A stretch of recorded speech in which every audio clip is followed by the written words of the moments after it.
साक्षी का परिवार middle class है। परिवार में माँ और पिता हैं। साक्षी के जीवन में तब जिम्मेदारियां बढ़ जाती हैं जब एक दिन अचानक उसके पिताजी को पैरालिसिस का अटैक आ जाता है। साक्षी पर अब उसके छोटे भाई और एक छोटी बहन के साथ पिता के इलाज और घर चलाने का बोझ आ गया है। साक्षी ग्रेजुएट है। वो अब नौकरी करके सारी घर की जिम्मेदारी अच्छे से संभाल रही है। उसे अब अपनी फैमिली के अलावा कुछ नहीं दिखाई दे रहा है। पिता और माँ को साक्षी पर गर्व है। साक्षी ने इस दौरान कई अच्छे रिश्ते को मना कर दिया। इसमें से कुछ उनके रिश्तेदार ने बताए थे। इसलिए रिश्तेदार अब साक्षी से थोड़ा जलने लगे थे। साक्षी को एक लड़का रचित कुछ दिनों से फॉलो कर रहा होता है। लड़के को साक्षी अवॉइड करती है, लेकिन उस लड़के का रिश्ता लेकर उसकी माँ उनके घर आ जाती है। वो लड़का अच्छे पैसे वाली फैमिली से था। साक्षी को अब अपने माँ और पिता का बहुत ज़्यादा प्रेशर होता है। इस वजह से वो काफ़ी मनाने के बाद मान जाती है, लेकिन वो एक शर्त रखती है कि वो अपने घर को संभालेगी और नौकरी नहीं छोड़ेगी। लड़के की माँ यह बात मान जाती है। शादी होती है। शादी के लिए वो खुश है। शादी के पहले वो लड़के से मिलकर बात करना चाहती है, लेकिन लड़के की तरफ से कोई पहल नहीं होती है, तो वो भी कुछ नहीं कर पाती। जल्दी में शादी करवा दी जाती है। रचित शादी के दिन ही कई दिनों बाद उसे दिखाई दिया है। बहुत नर्वस लग रहा है। वो जिससे शादी करने के लिए पीछे पड़ा था, फाइनली उसकी शादी उसी से हो रही है, लेकिन फिर भी उसके चेहरे पर खुशी नहीं है। साक्षी को यह बात अजीब लगती है। उसको अंदेशा हो जाता है कि कुछ तो गड़बड़ है। सुहाग रात की सेज पर वो बैठी है और बाहर से कई मर्दों की आवाज़ आ रही है। तभी वो बैठी बैठी सोचती है कि वो उन्हें आवाज़ से कैसे पहचानेगी, क्योंकि अभी तक उसने उनकी आवाज़ सुनी ही नहीं थी। और फिर रजत कमरे में आता है। चेहरे का रंग पूरा उड़ा हुआ रहता है। साक्षी एक नज़र चुपके से उठाकर उसे देखती है। वो भी बिस्तर के एक कोने पर बैठ जाता है। काफ़ी देर हो जाती है। साक्षी को अजीब लगता है, क्योंकि रचित ना तो कुछ बोलता है और ना ही उसके पास आता है। फिर साक्षी ही पहल करती है और कहती है, सुनिए, आप इतने नर्वस मत होइए, मुझे आप पसंद हैं। रचित उसकी ओर मुड़ता है। साक्षी उसको पूछती है, क्या हुआ, आप खुश तो हैं ना? रचित केवल गर्दन हिलाता है। साक्षी बोलती है, मुझे आपसे बहुत बातें करनी थी, लेकिन आपने पहल ही नहीं की। चलिए अब करते हैं। रचित अभी भी चुप रहता है। साक्षी फिर बोलती है, आप कुछ बोल क्यों नहीं रहे?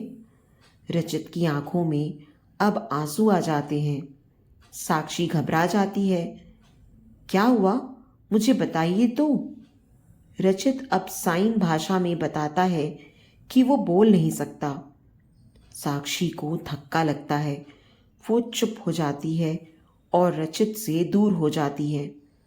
पहली रात ही उसे पता चल जाता है कि उसके परिवार वालों के साथ धोखा हुआ है, क्योंकि लड़के वालों ने इतनी बड़ी बात छिपाई। उसे धोखा बर्दाश्त नहीं होता है और वो अपने घर वापस लौट आती है। उसके परिवार को भी इस बात का पता नहीं होता। परिवार वाले भी ये सुनकर शॉक रह जाते हैं और अपने आप को कोसते हैं कि उन्होंने शादी करने में जल्दी कर दी। पहले पता लगवाना चाहिए था। साक्षी ने फैसला लिया कि अब वो कोर्ट में बात ले जाएगी। शादी के एक दिन बाद ही बात तलाक तक पहुंच जाती है। साक्षी तलाक की अर्जी देती है। रचित की माँ साक्षी के घर आती है। साक्षी की माँ उन्हें भला बुरा कहती हैं।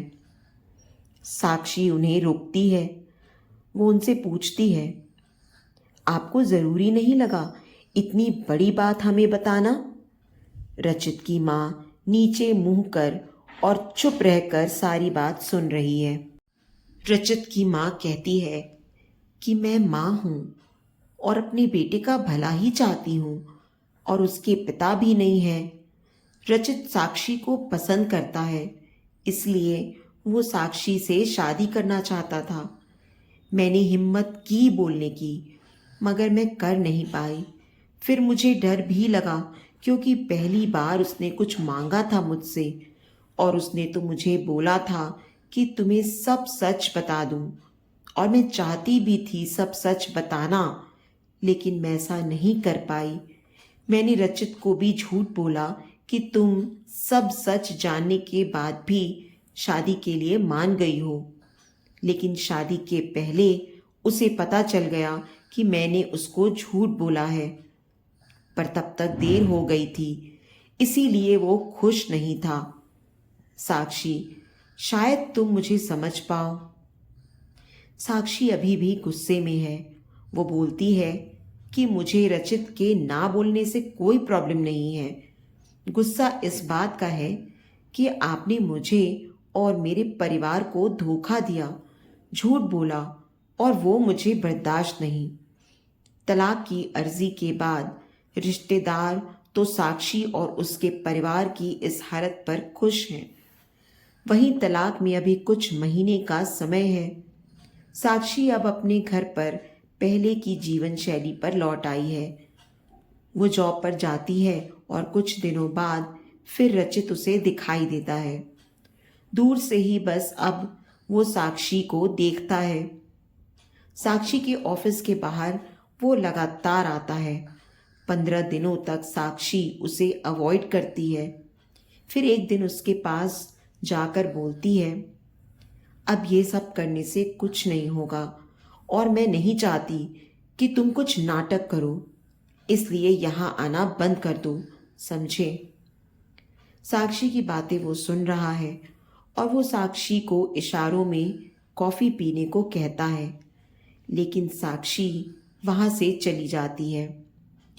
अगले दिन फिर रचित वहीं खड़ा रहता है। साक्षी उसके पास जाकर कहती है, कॉफ़ी पीकर मेरा पीछा छोड़ दोगे? रचित गर्दन में हाँ में हिलाता है। टेबल पर दोनों आमने सामने बैठे हैं। रचित अपने फ़ोन में कुछ मैसेज टाइप करता है। साक्षी उसको देख भी नहीं रही है। साक्षी के फ़ोन में मैसेज आता है रचित का। लिखा होता है, sorry but I really love you so much. कोई भी बोलने वाला तुम्हें मुझसे ज़्यादा प्यार नहीं कर सकता, और झूठ तो कोई भी बोल सकता है, लेकिन आंखें हमेशा सच बोलती हैं। एक बार मेरी आंखों में देख लो, फिर तुम्हें जो सही लगे वो करना। साक्षी का सारा गुस्सा मैसेज पढ़ते ही चला गया। वो धीरे से अपनी आंखें उठाकर रचित की आंखों में देखती है और उसकी आंखों से आंसू निकल आते हैं। साक्षी उसको बोलती है कि पहले ऐसी बात नहीं लिख सकते थे, मुझे आज तक कभी किसी ने ऐसे नहीं समझाया। वो खड़ी होती है और रचित को बोलती है, चलो मेरा सामान वापस अब तुम ही उठा कर ले जाओगे। रचित उठकर साक्षी को हक करता है। तो दोस्तों, उम्मीद करती हूँ आपको हमारी कहानी पसंद आई होगी। कहानी पसंद आई है तो वीडियो को लाइक और शेयर करें। चैनल पर नए हैं तो चैनल को सब्सक्राइब करें, और हाँ, नोटिफिकेशन बेल को ज़रूर दबाएं ताकि अगली अपडेट सबसे पहले आपको मिले।